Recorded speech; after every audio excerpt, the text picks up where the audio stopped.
Hi! Today I would like to introduce you to a concept called Börek. In Turkey we have over 300 types of different böreks. Crunchy, soft, with multi-layers, single layer, baked, fried, but all amazing. And around these regions, through Balkans to Egypt, to Armenia, all up there, we have probably over 1,000 different types of böreks. And it's really amazing, all of them, each different and all amazing.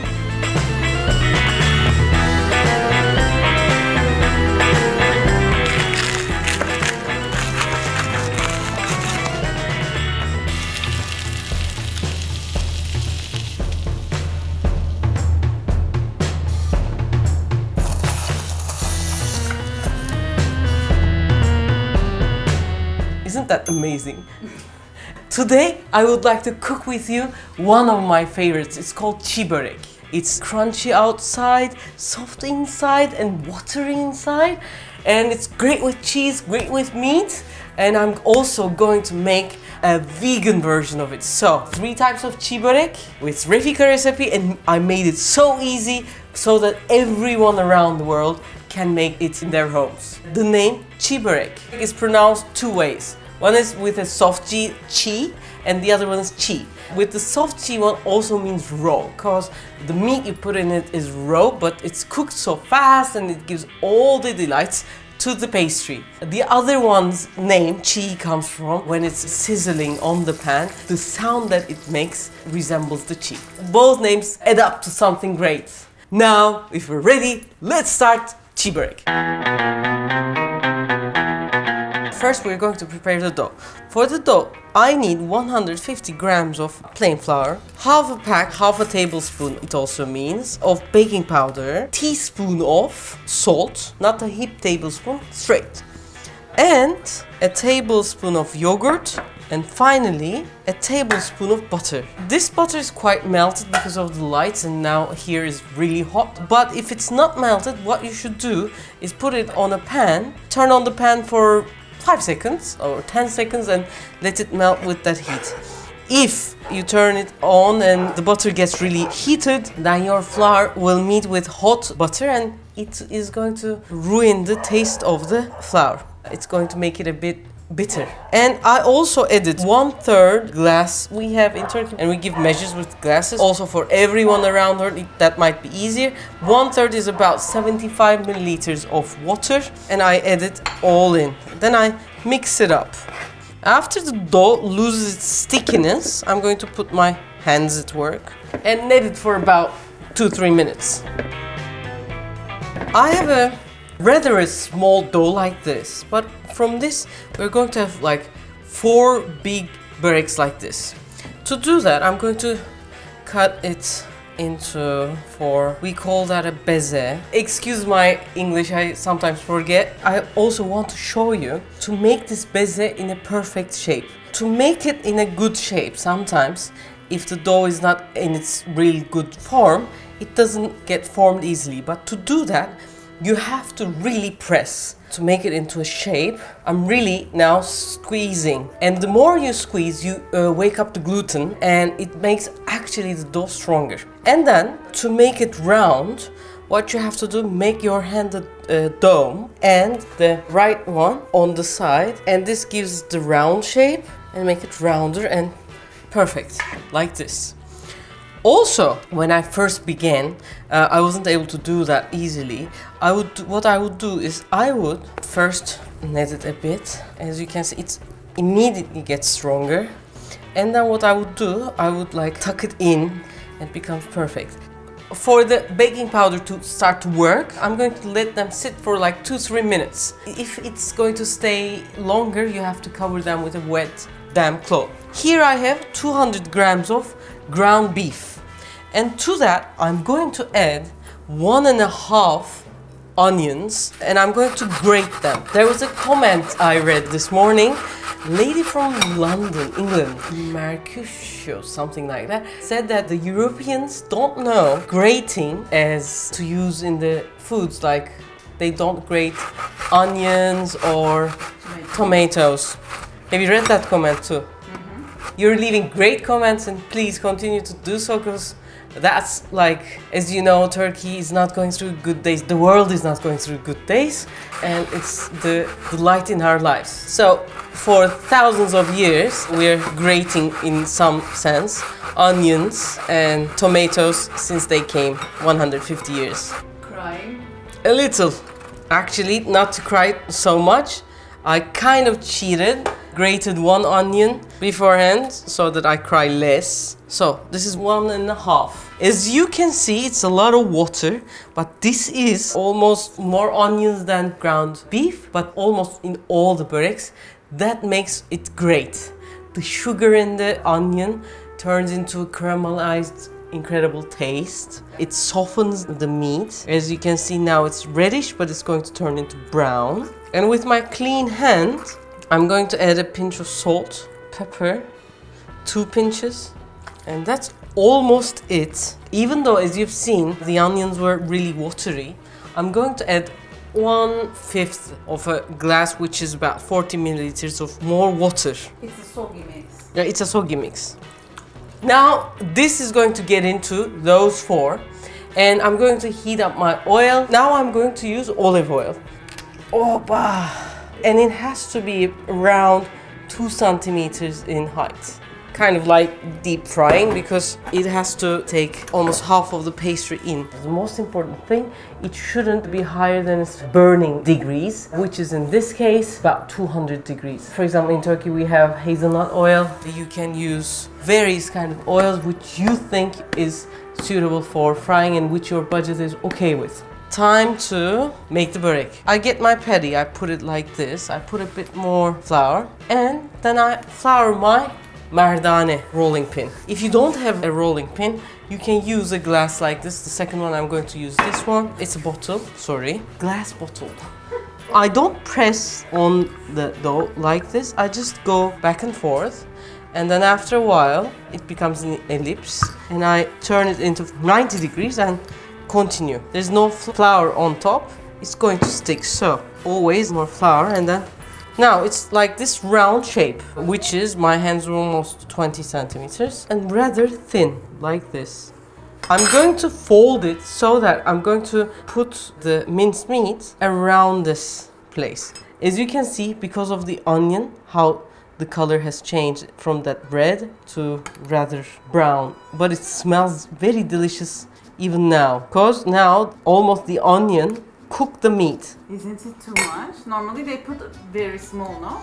This is Refika's kitchen, so grandma portions work here. And they are going to do this for the first time, so I'm not sure I made the half, but even though if I didn't, I'm going to like pull it a bit, thanks for the gluten, and I'm going to press the sides like this. This is really important, because the air that we are going to track inside is going to heat up, and then it's going to make the börek a little bigger. So after I do that, I put my finger like this and fold a little.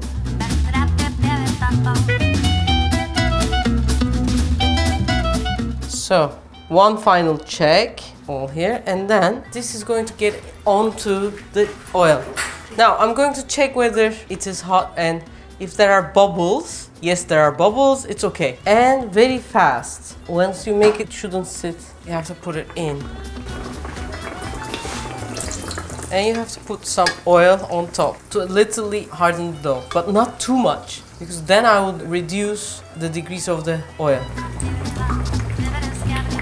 Now the hardest part is to turn without ruining the surface, so wait for a while until one side is really cooked, and second part will be great.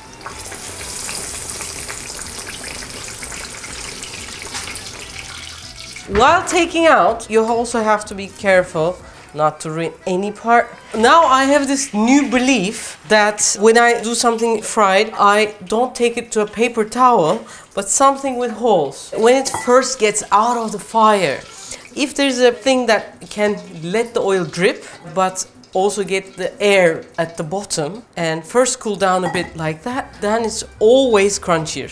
But be careful, it's now amazingly hot. Normally I would never use a knife for this, but I wanted to show you the inside. Very crunchy outside, filled with goodness in the soft dough inside and inside the mincemeat. It smells heavenly. The onion does its miracles. Oh. Don't burn yourself. Usually we eat this with ayran again, the one that we did with the wrap dürüm. Thank you, I had read a lot of comments about.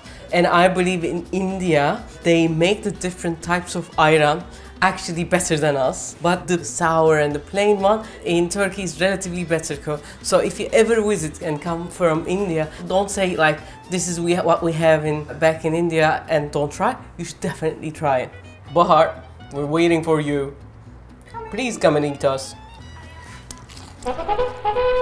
That's even hotter. For you guys. Definitely heaven.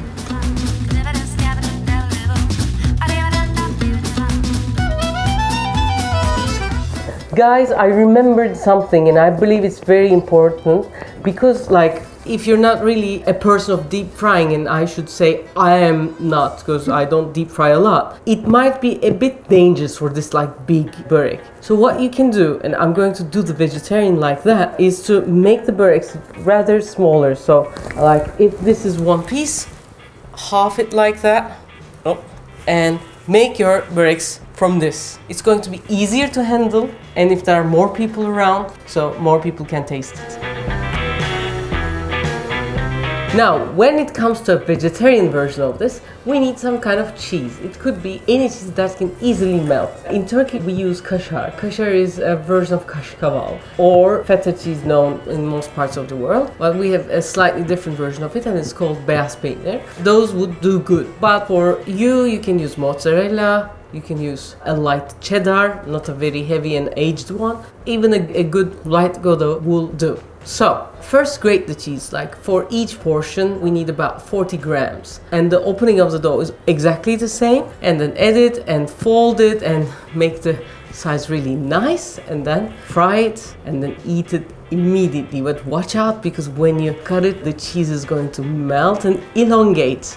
And don't hurt yourself. It's really, really amazing.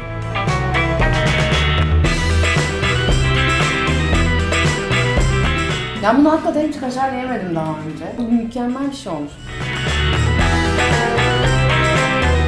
If we make this a vegan one, what will happen? Now, for the first time, I'm going to make a vegan version of it. And I really want to do this with you guys, so probably the vegans are now getting really used to if I replace this with this one, they have an idea, but I would like to share this for everyone so that if someone wants to do it vegan or don't have the ingredient at home, they can replace it. So for the flour, to make it vegan, we have to replace the yogurt and the butter. Instead of butter, I'm going to use coconut oil. And instead of the yogurt have two aspects, the oil aspect and the acidity. For the acidity, I'm going to use a teaspoon of vinegar, and for the oil, I'm going to increase the coconut oil slightly, so 1.5 tablespoons of oil. The rest of making the dough is the same. Salt, water, flour, baking powder. For the inside, because we liked it with the mincemeat, I want something which will give the feeling of a mincemeat, and that's going to be mushrooms.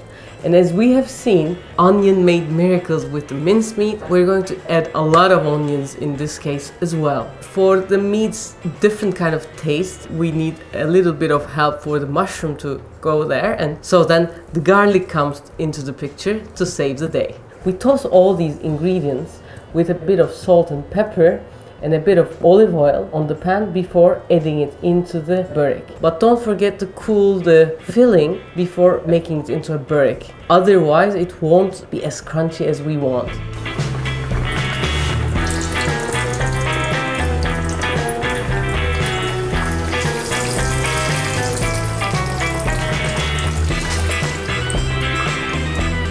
One last thing, because I believe it's really, really important, is oil is something very precious. Olive oil is even more precious.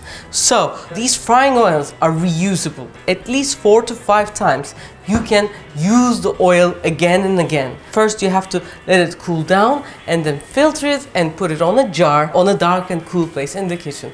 And every time use that. It's going to be economically better And plus, after the oil is unusable, you can give it to a restaurant or something because they would probably recycle it. Some people collect it, even in Turkey they do, and it would be some kind of another energy as well. I believe this is really important. If you weren't doing this before, please think about it. Now, here comes the sun. Oh, I really wonder the taste of that one. Come and taste it. I will. So this is it.